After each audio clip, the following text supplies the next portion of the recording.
Good morning guys. Ngayon kumuha naman ako ng patatas. Magluluto akong patatas mamayang tanghalian at saka kumuha din ako ng sibuyas.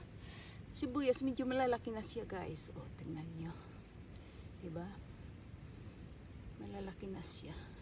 Pero yung patatas hindi pa gaano. Mga September ko na siguro tatanggalin yan lahat. Pero lumalamig na rin siya guys. Baka end of the month, baka tanggalin ko na rin siya. Ito yung yung sabi ng asawa ko, ano daw to. Ewan ko anong tawag dito. Nakalimutan ko na. Decorative tree yata or whatsoever. Ayan oh. Yan, parang bear siya, di ba?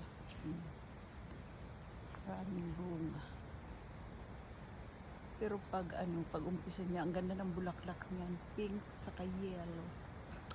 Pink and white. Yan. Yan. Nung isang araw, nag-harvest din ako ng beans. Pero hindi gaano maganda ang nabili kong seeds.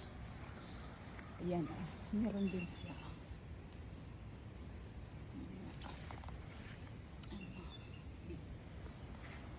Okay, thank you guys for watching. Have a good day. Bye-bye.